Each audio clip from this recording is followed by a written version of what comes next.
Assalamualaikum warahmatullahi wabarakatuh. Salam kebersamaan UNT, salam You and Me Together, dan salam Malaysia Madani. Waalaikumsalam warahmatullahi wabarakatuh. Okay, bersama kita di episod kedua Wacana Ilmiah Pusat Pendidikan Asas dan Lanjutan. Sekarang kita berada di episod kedua. Okay, dan hari ini kita sangat-sangat bertuah kerana kita mempunyai tetamu yang cukup istimewa dan tidak asing di dalam Pepal, iaitu Dr. Hamdan Aziz. Ya, saya. Okey. Selamat datang Dr. Hamdan ke podcast Wacana Ilmu Pepal. Ya, terima kasih. Okay, apa khabar doktor? Alhamdulillah. Okey, doktor dah makan doktor? Dah Okey. banyak dah makan bagi. Doktor, saya sebenarnya semua orang memang kenal lah figura yang tidak asing lagi di dalam Pepal ini. Okey, tetapi adalah moleknya kalau doktor sendirilah memperkenalkan siapakah itu Dr. Hamdan Aziz. Ya, terima kasih kepada pengurusi sesi. Saya mendapat pendidikan di sarjana muda di Universiti Kebangsaan Malaysia dalam bidang sejarah dan sains politik. Kemudian saya menyambung pengajian di Universiti Malaysia Sabah dalam bidang sejarah politik Malaysia. Saya membuat kajian berkaitan dengan politik Malaysia. Seterusnya saya menyambung pengajian di Universiti Melaya dalam bidang sejarah, dan guru saya ketika itu adalah Profesor Emeritus Datuk Dr. Abdullah Zakaria Ghazali, dan di Universiti Malaysia Sabah guru saya dalam bidang sejarah adalah Profesor Dr. Sabihah binti Osman. Semoga Allah merahmati kesemua guru-guru saya dan kita semua. Di dalam aktiviti kemasyarakatan, saya terlibat dalam Persatuan Sejarah Malaysia Terengganu, atau ringkasannya PSMCT, Persatuan Sejarah Malaysia Cawangan Terengganu, sebagai naib pengurusi. Dan saya terlibat secara aktif memimpin persatuan, membuat penyelidikan berkaitan persejarahan Terengganu sehingga kita sampai ke Pulau Riau. Ada kaitan dengan Terengganu, sejarah Terengganu dengan dunia Melayu di luar, sampai ke Kepulauan Riau, ke Pulau Natuna, Tanjung Pinang, sampai ke Daik, sampai ke Pulau Sumatera, sampai ke Palembang, Kampar, Siak, Inderagiri, sampai ke Aceh, ke Patani, dan kawasan-kawasan lain di dalam negeri juga, di Malaysia juga berkaitan dengan Terengganu, untuk memberi satu penafsiran sejarah yang baru, impak baru berkaitan dengan persejarahan Terengganu. Itu di antara keterlibatan saya dalam, selain daripada dunia akademik, membuat penyelidikan berkaitan sejarah, khususnya berkaitan dengan Terengganu. Bidang saya yang saya buat kajian banyak tertumpu kepada negeri Sabah, Terengganu dan juga negeri Kelantan. Begitu besar sekali, begitu gah sekali. Terasa begitu kecil saya di sini doktor. Sebelum kita teruskan di episod 2 ini, kita santai-santai. Ada satu soalan random lah doktor. Yeah. Kalaulah kita boleh undur masa ke belakang kan, kalau kita boleh ubah satu landscape sejarah di dalam Malaysia ni kan, satu sejarah Malaysia yang doktor yang ingin ubah, apakah ia? Sebenarnya berkaitan dengan landscape, sebenarnya kita ramai di kalangan kita suka membuat satu persepsi atau andaian sejarah. Ramai di kalangan kita seolah-olah begitu. Tetapi sebenarnya sejarah itu satu penafsiran yang berasaskan fakta. Kita lihat kecenderungan itu. Ramai di kalangan sarjana atau akademik sekalipun, atau orang awam yang berminat dengan sejarah, tetapi mereka cuba membuat satu persepsi atau andaian, dan tidak salah untuk mengangkatkan martabat bangsa tanah air. Tetapi dari sudut pensejarahan, dia mesti ada satu etika, satu apa yang berasaskan kepada fakta. Sekalipun fakta itu kita boleh petikai, tapi kalau mesti ada satu sandaran. Itu yang saya lihat sekarang. Kalau saya diberi peluang untuk mengubahlah, ramai yang menjadi seolah-olah menjadi sejarawan, tapi sebenarnya mereka lebih kepada satu persepsi atau andaian-andaian ikut kehendak follower mereka, atau itu yang berlaku sekarang. Ada yang begitu. Jadi saya diberi untuk mengubah itulah kalau diberi peluang untuk memberi kefahaman. Ya, saya amat tertarik sekali apa yang Dr. Hamdan sebut tadi, yang ramai yang ingin menjadi sejarawan ya pada waktu ni. Lebih-lebih lagi zaman AI sekarang ni kan Dr. Apa tu, maklumat di hujung jari. Okay, jadinya kalau bahasa generasi muda sekarang, semua orang nak jadi yang terpaling tahu tentang sejarah. So jadi terkeluarlah komen-komen di media sosial yang komentar-komentar tentang sejarah-sejarah lama, yang itu tak kena, ini tak kena. Betul macam tu, Doktor? Ya. Okay. Sebenarnya kalau seorang itu lahir daripada disiplin sejarah, bidang sejarah, mereka akan ada satu prosedur penyelidikan sejarah. Kalau orang Islam, kita akan melihat kepada nas atau dalil daripada Al-Quran. Sekalipun kitab suci Al-Quran itu bukanlah kita sebut sebagai kitab sejarah, tetapi dalam Al-Quran itu sendiri memaparkan banyak berkaitan dengan persejarahan untuk panduan umat Islam khususnya atau manusia amnya untuk menjadi panduan. Dan juga selain daripada kitab suci Al-Quran, kalau kita sebagai seorang Muslim, ada hadis-hadis yang sahih sebagainya, atau pandangan-pandangan ulama yang muktabar sebagainya dalam kitab sirah atau kitab sejarah, berkaitan dengan sejarah sebagainya di alam Melayu ataupun berkaitan dengan Islam. Tetapi kalau kita ingin bercakap soal sejarah, kita mesti tidak lari daripada itu. Yang panduan daripada kitab suci, daripada hadis atau karya kitab-kitab yang muktabar sebagainya, atau ada satu penyelidikan yang konkret yang mengikut standard daripada penyelidikan sejarah. Dia kembali tadi daripada awal tadi saya sebut, sejarah ini bukan satu persepsi atau andaian. Sejarah ini sebenarnya penafsiran berdasarkan kepada fakta-fakta yang seperti rekod rasmi kerajaan atau daripada karya-karya ulama, daripada manuskrip dan sebagainya. Tetapi kalau ikut sedap sekadar nak memenuhi kehendak follower atau majoriti pengikutnya, itu tidak boleh berlaku dalam disiplin sejarah. Itu maksud saya begitu. Okey, terima kasih Doktor. Secara tidak langsung ni Doktor pun telah menjawab sebenarnya soalan tu. Tapi saya ingin mendalami lagi, Doktor. Siapakah sebenarnya itu ahli sejarah ataupun sejarawan?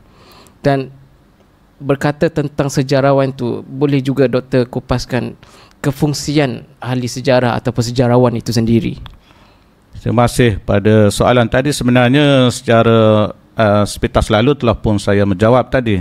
Kalau ahli sejarah atau disebut dengan sejarawan, ahli sejarah atau sejarawan ini, kalau kita kembali dalam kita pergi ke zaman lampau, di zaman Greek Romawi dulu, kita belajar ada seorang tokoh nama Herodotus. Herodotus itu adalah tokoh sejarah atau bapa sejarah.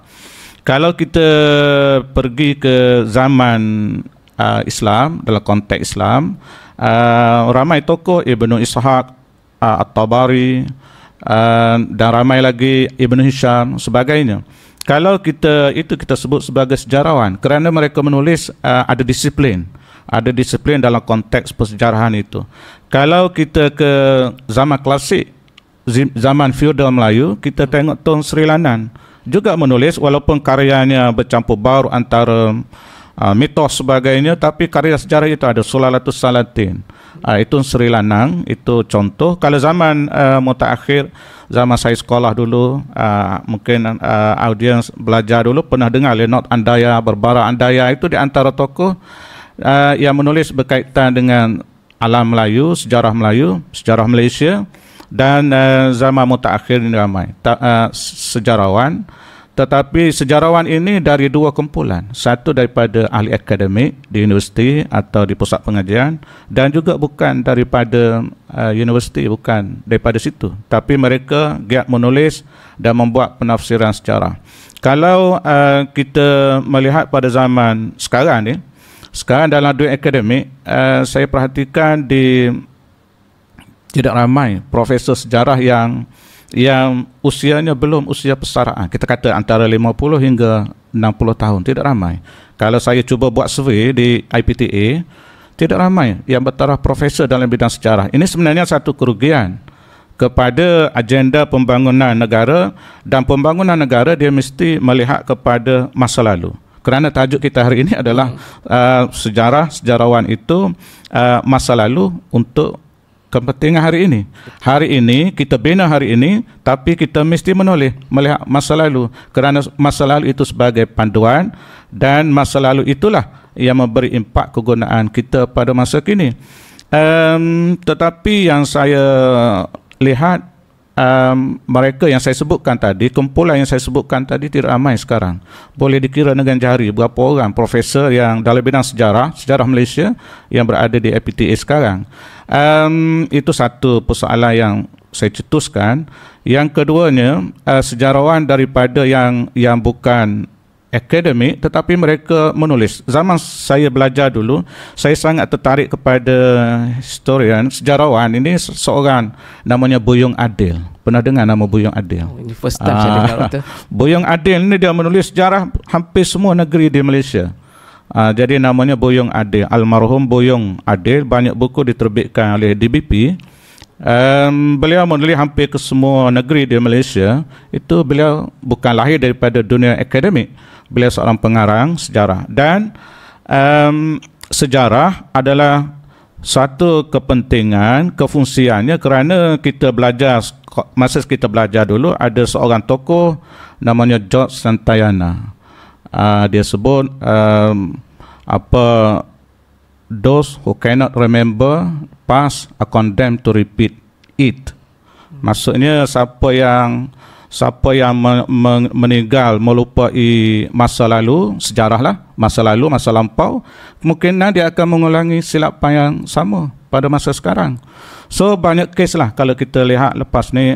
Kita akan, mungkin saya akan boleh kupaskan lagi lepas ni kesilapan kita, kepentingan berkaitan dengan sejarah dan sejarawan itu sendiri. Salah seorang, dan di Universiti Malaysia Terengganu pun ada pensyarah yang lahir daripada bidangnya adalah bidang sejarah. Ada 2-3 orang di jabatan ketamadunan. Ada JKK, kenegaraan dan ketamadunan. Ada 3 orang yang lahir daripada bidang sejarah. Mendengar kepada penjelasan Dr. Hamdan tadi, sedikit trigger untuk saya teringin sebenarnya hidup di zaman sejarah lama. Tapi itulah, menjadi ahli sejarah atau sejarawan ni perlu mengkaji banyak manuskrip dan tebal-tebal je manuskripnya kan, Doktor. Okey, selinganlah Doktor. Dalam banyak-banyak Doktor juga mengkaji banyak manuskrip Melayu. Okey, dalam manuskrip yang Doktor pernah kaji, ada tak manuskrip yang tercetusnya pelik ataupun perkara pelik dalam manuskrip itu yang mungkinlah tidak selari? Dia berkaitan dengan penyelidikan sejarah. Dia boleh terbahagi kepada beberapa kategori. Antaranya, kalau kita perlu melihat rekod rasmi kerajaan, tetapi selama masa tu kadang-kadang kita tidak ada rekod rasmi, kita terpaksa bergantung kepada manuskrip. Itu yang disebutkan manuskrip. Selain daripada itu, kalau ada ruang antara tu, kita boleh juga melihat kepada saksi hidup. Kalau dia masih hidup, saksi yang masih hidup, contohnya yang terlibat dalam Perang Dunia Kedua sebagai home guard sebagainya, atau saksi berkaitan dengan PKM, Parti Komunis Malaya. Saya pernah saya nak pergi interview yang berada di perbatasan, kumpulan gerila PKM yang sudah dibuat perdamaian dengan kerajaan Malaysia, berada di Betong, Thailand, di perkampungan di Betong, beberapa tempat lah. Tapi saya tidak kesampaian kerana orang yang saya nak pergi itu meninggal dunia.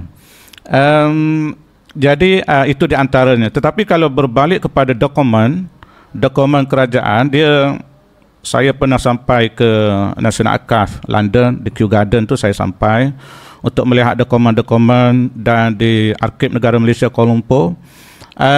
Di Kuala Terengganu pun ada cawangan Arkib Negara Malaysia. Tapi banyak yang saya jumpa itu biasa. Tapi ada juga yang X-file, tapi dia sudah dibuka.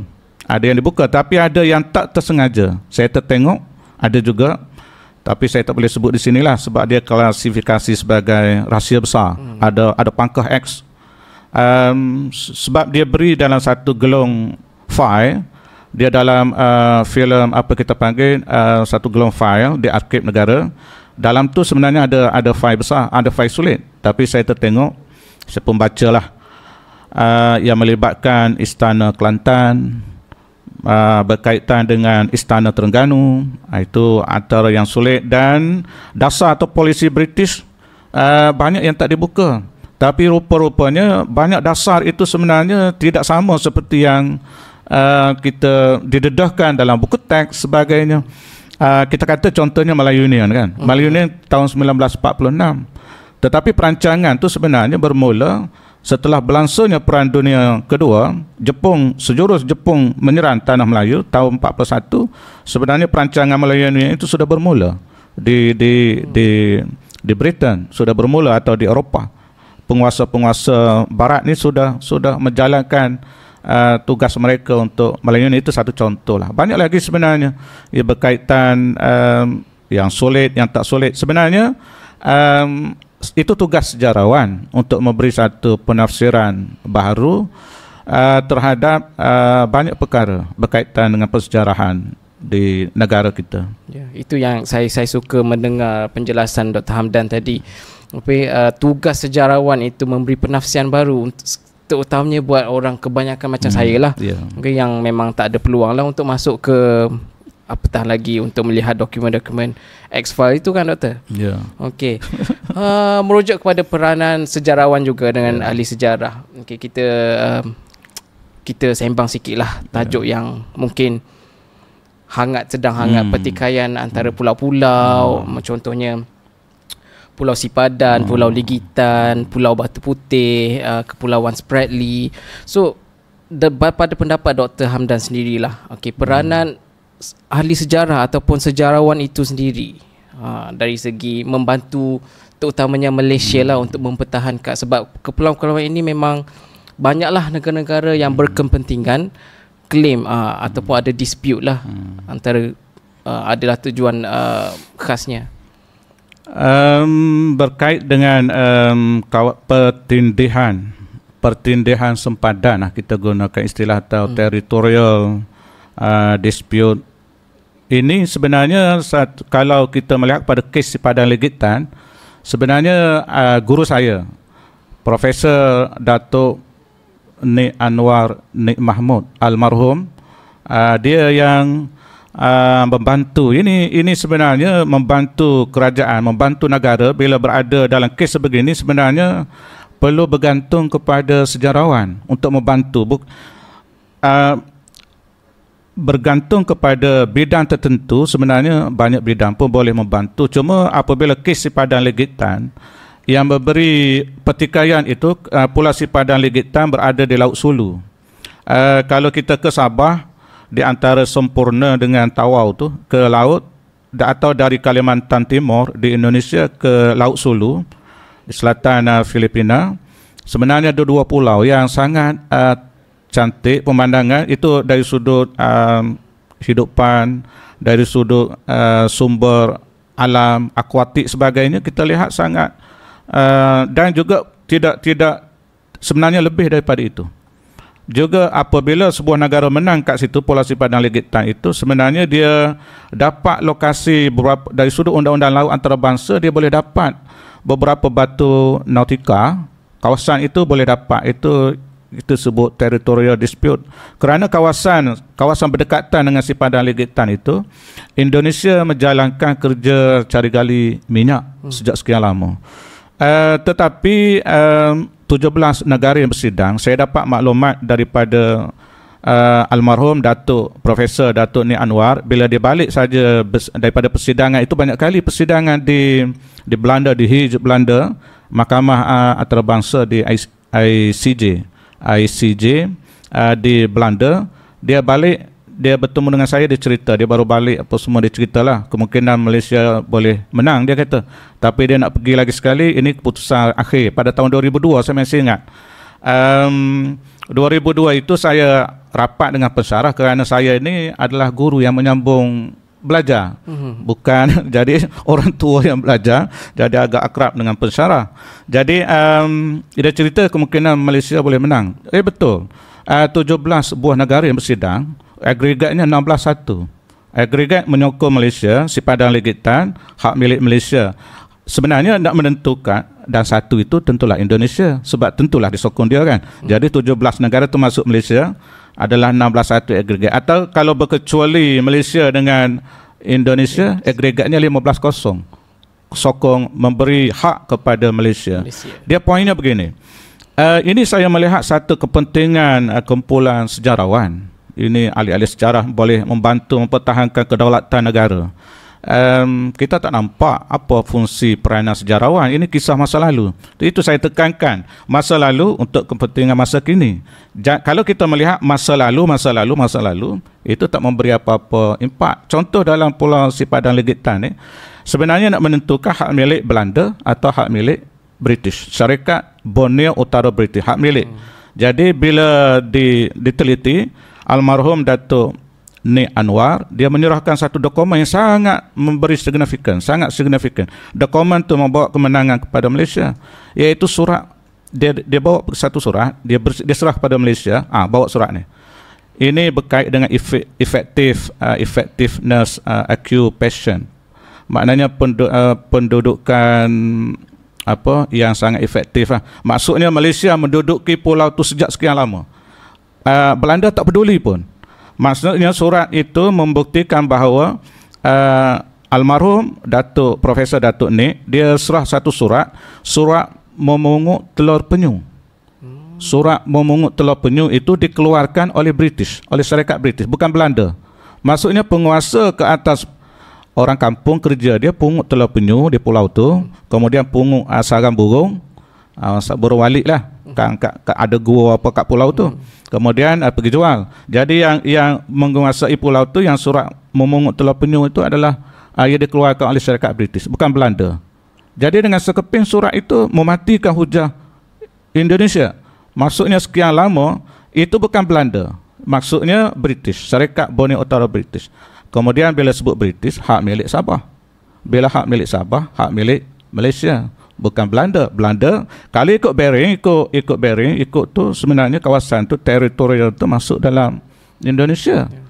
So Indonesia pun tak puas hati, tapi tak puas hati pun sebab dah Mahkamah Dunia dah buat putusan, terimalah. Itu contoh. Tetapi saya masa tu saya sebagai pelajar sejarah, saya antara 2002-2003 zaman tu saya belajar sejarah. Kemudian pada isu Pulau Batu Putih, Pulau Batu Putih hak milik Malaysia, itu dia bawa Kesultanan Johor. Memang confirm lah, tapi disebabkan saya nampak lagi pada awal, walaupun masa tu saya hanya sebagai seorang pelajar sejarah. Tapi 2003 Malaysia ingin membawa kes itu ke ICJ sama dengan Batu Sipadang Legitan. Tapi yang dia bawa itu adalah tim yang kuat daripada pasukan undang-undang, tim undang-undang. Dia bukan membawa daripada tim sejarawan yang boleh menyediakan rekod, sebab Singapura dia sudah blok Malaysia, penyelidik Malaysia dah tak boleh pergi dah kat dia. Dia tak buka dah rekod. Penyelidik Malaysia tujuan apa? Tujuan nak buka file ni dah tak boleh dah. Ke India pun dah blok dah. Rekod Malaysia betul-betul ya. Di rekod berkaitan dengan negeri Selat, Singapura, Melaka ni banyak di Singapura, banyak juga di India. Sebab pentadbiran British dulu sebelum ke sini dia ke India. Dan penyelidik Malaysia tak dapat surat. Jadi tak dapat banyak surat yang signifikan surat tu. Dan akhirnya Pulau Batu Putih walaupun jelas dekat dengan Johor dekat lebih kurang 15 kilometer. Tapi Pulau Batu Putih tu kalau atau dia dalam perbicaraan ICJ dia sebut istilahnya Pedra Branca. Pedra Branca, dia sebut istilah tu. Dia tak sebut Batu Putih. Kalau ke Singapura 45 km. Jauh lagi. Jauh lagi. Tapi kerana kekuatan sumber dia. Dan yang mewakili Singapura Menteri Luar, Menteri Kehakiman. Kan, itu kita tim daripada UK. Kan. So perkara yang lepas kan. Jadi akhirnya Malaysia tewas secara agregat. Tapi nasib baiklah ada 3 pulau yang berdekatan. Batu Putih atau Pedra Branca paling hujung. Kemudian di tengah tu ada Middle Rock, Batuan Tengah. Batuan Tengah. Batuan Tengah itu dapat kat Malaysia.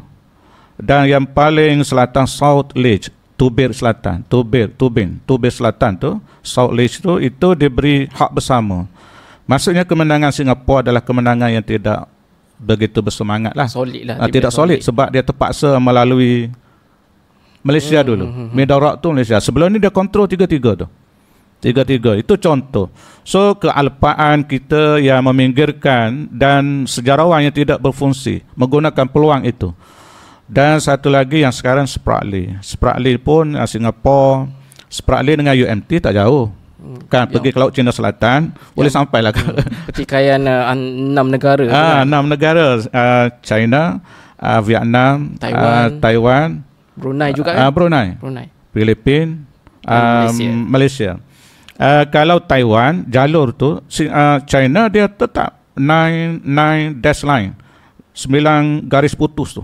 Termasuklah juga sebenarnya Indonesia ikut juga terlibat dalam kes ni kerana di Natuna, Laut Cina Selatan ada Pulau Natuna, di utara Natuna termasuk juga 9 dash line juga.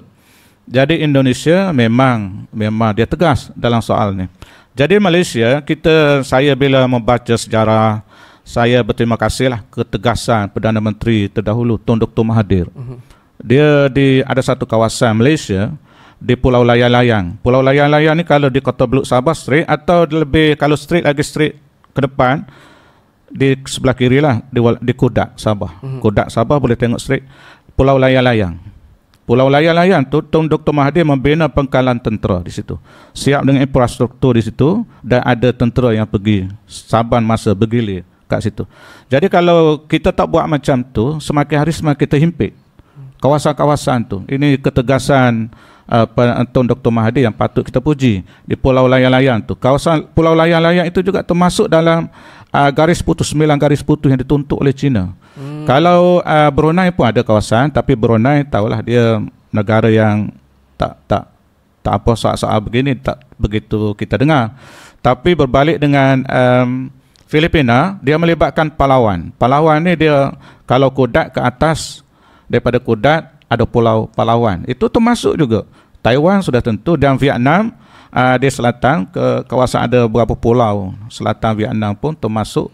Jadi timbullah konflik kerana Pulau Spratly ini kalau kita tak bergerak sekarang dan masing-masing memberi sumbangan antaranya sejarawan menyediakan dokumen-dokumen sebagainya, kita khawatir kedaulatan negara kita juga akan tercabar dan kemungkinan kerugian lah pada kita. Betul. Oh, begitu bersemangat sekali saya.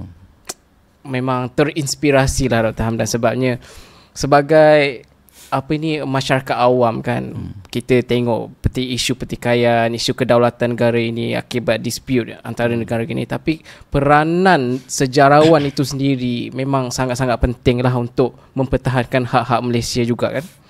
Okeylah, kembali kepada UMT Doktor. Okey, sebab kita ada sejarah kan. Okey, so dalam konteks UMT yang terkenal dengan bidang tujahannya, bidang kelautan, maritim, bagaimana Dr. Hamdan melihat masa depan pengajian sejarah terutamanya di peringkat sarjana muda di UMT? Sebelum saya ke UMT, di Malaysia yang menawarkan pengajian peringkat sarjana muda sejarah tidak banyak. Antaranya UMS, ada UKM, ini program sejarah. Di Universiti Melaya pun ada, di Universiti Islam Antarabangsa di Gombak, kampus Gombak pun ada, di UPSI, di UUM dan USM yang menawarkan program pengajian sejarah peringkat sarjana muda. kembali ke UMT, Universiti Malaysia Terengganu, saya nampak di Universiti Malaysia Terengganu boleh juga menawarkan kursus sejarah ini. Sekiranya ada tim yang mencukupi lah nak buat program baharu ni pun sebenarnya memerlukan satu tim yang kuat. Tetapi kalau sebab niche kita punya bidang tujuan kita adalah kelautan dan sumber akuatik, kelautan dan sumber akuatik. Jadi kalau kita nak bina satu program baharu sejarah, sebenarnya kita perlu menghala kepada kelautan itu, sejarah kelautan, sejarah maritim itu. Sejarah maritim. Sejarah maritim itu. Kerana ada kaitan, itulah kekuatan UMT. Cuma setakat ini sebenarnya kita kalau boleh kita perkukuhkan di peringkat pasca siswaza lah, kalau boleh begitu. Tapi di peringkat sarjana muda, idea tu bagus. Sebenarnya ada satu keperluan, itu mewujudkan program pengajian peringkat sarjana muda, kita sebut sejarah terapan maritim. Itu satu keperluan sebenarnya. Cuma masing-masing kena tengoklah di peringkat tim yang bergerak tu macam mana, sebab nak bina program baharu ni pun bukan sesuatu yang mudah, kena melalui prosedur. Betul. Okay. Betul doktor. Saya memang cukup kagum sebenarnya dengan terutamanya yang minat sejarah ni. Okey. Berbalik kepada tu kan doktor kan. Okey, kita dah nak hujung-hujung ni. Macam manalah doktor kan, sebab stereotip sejarah ni kan. So kalau generasi muda ni memang selalu sebut sejarah ni sesuatu yang membosankan, sedangkan mereka tidak faham tentang sejarah. So pendapat doktor lah, macam mana nak approach generasi muda ni untuk minat sejarah, untuk belajar mengkaji sejarah, terutamanya dalam konteks mempelajari sejarah dalam Malaysia jugalah. Dia berkaitan dengan program atau pengajian sejarah atau subjek sejarah di sekolah. Subjek sejarah di sekolah pun subjek yang kurang diminati. Tetapi subjek itu sebenarnya perlu lulus untuk dapat SPM kan. Betul. Tetapi survey atau pemerhatian saya, di sekolah satu subjek yang kurang, ada pelajar tak minat sejarah. Kerana bukan sebab subjek sejarah. Itu sebab sejarah itu kalau diolahkan dia menarik. Tapi mungkin kekurangan yang ada pada guru itu, si penyampai, kepada guru yang menyampai. Kerana bukan semua yang mengajar sejarah itu adalah guru yang lahir daripada bidang sejarah. Barangkali ustazah atau bahasa Melayu atau guru sains komputer kan, yang nak mencukupkan dia mengajarlah subjek sejarah. Ramai yang mengadu kepada saya. Dia tak minat sejarah sebab dia kata begitulah. Itu andaian saya. Sebenarnya sejarah itu satu disiplin yang perlu ada pembaharuan. Dia tak boleh kepada satu sejarah yang konvensional. Ya, kita bincang pasal teori, berkaitan dengan masa lampau, tapi sebenarnya dia perlu bersifat gunaan. Sejarah itu untuk gunaan. Katalah kita, kalau ada program, hasrat saya kalau ada program sejarah gunaan atau sejarah terapan maritim, ini sebenarnya kita perlu, tadi saya sebut, kita melihat masa lalu, kita melihat sumber-sumber artifak di bawah air, arkeologi marine, arkeologi bawah air. Maksudnya kita jumpa kapal-kapal lama, kita jumpa artifak, kita jumpa koleksi-koleksi barang purba di bawah air. Tak semestinya bawah air atau darat pun, tapi siapa yang nak buat penafsiran itu? Siapa yang nak buat? Sebab kita melihat barang produk tu hari ini, kegunaan tu hari ini kan. Tapi kita kena ilmu itu mesti ilmu masa lalu tu ada. Itu saya maksudkan. Itu kekurangan kita sebenarnya. Kalau kita ada kumpulan tim tu sangatlah bagus, lengkaplah universiti kita sebagai universiti maritim. Contoh, kalau kita jumpa satu artifak kapal karam, kita jumpa tembikar daripada dunia alam Melayu, tembikar. Kita tengok hiasan, motif kan. Dalam tu kita jumpa tu, siapa yang nak menafsirkan tu? Siapa yang nak, sebab dia tidak ada ilmu berkaitan masa lalu. Yang dia ada hanya ilmu masa kini. Dia tengok tembikar ni daripada mana, corak ni. Sebab dulu orang Melayu dulu semua produk adalah dia ada filosofi sendiri. Ukirannya, produknya semua adalah falsafah. Ada motif, ada falsafah. Kalau ukirannya apa semua ada falsafah. Ada cerita di belakang. Ada makanan pun ada falsafah. Kenapa ada nasi dagang? Kenapa rumah lantainya, kenapa rumah ada sisi angin gitu? Kenapa rumahnya lantai jaga-jaga? Kan? Kenapa? Sebab kalau banjir datang tak hanyut, sebab air boleh masuk. Jadi itu filosofi semua. Kenapa ada nasi dagang? Kena simple je nasi dagang. Nasi dagang ada falsafah. Kenapa ada budu? Kenapa ada ikan masin? Sebab ikan masin dia tak nak membazir. Jadi ikan yang banyak, ikan masin tahan lama. Kenapa buat tempoyak, durian? Ia ada filosofi. Orang Melayu sangatlah hebat. Jadi kita itu filosofi falsafah dari sudut pemakanan, pembuatan, itu masa lalu. Itu sejarah. Sejarah pembuatan, sejarah makanan, gastronomi. Sejarah gastronomi. Makanan kan. Pemakanan tu sebenarnya ada sejarahnya, ada falsafahnya. Kalau kita jumpa sesuatu, sebenarnya kalau kita beri maklumat ini kepada pelajar, ramai berminat. Tapi yang dia nampak sejarah itu zaman Portugis, zaman Melaka, zaman kalau tokoh lah. Kalau tokoh zaman Tok Janggut, Mak Kilau, zaman tu. Tapi sebenarnya untuk kepentingan masa kini tu banyak. Dia boleh komersialkan benda tu. Jadi bidang ni kita perlu ketengahkan. Kita jumpa tembikar lama, kita ini produk zaman dinasti Ming contoh di China. Kita ada ilmu tu, kita boleh huraikan. Dia tenggelam bila semua. Tapi soal tidak ramai. Bahkan kesempatan ini diambil oleh kumpulan pencari harta karun. Dia pergi diam-diam, dia dapat maklumat, dia pergi banyak khazanah di laut Cina Selatan, perairan antara Singapura, Pahang, Terengganu, Kelantan sampai ke Patani. Itu adalah highway lah, LPT laluan perdagangan. Jalur perdagangan yang utama. Jadi tentulah banyak yang aksiden lah, kemalangan kan, jatuh, masuknya karam dan sebagainya, banyak.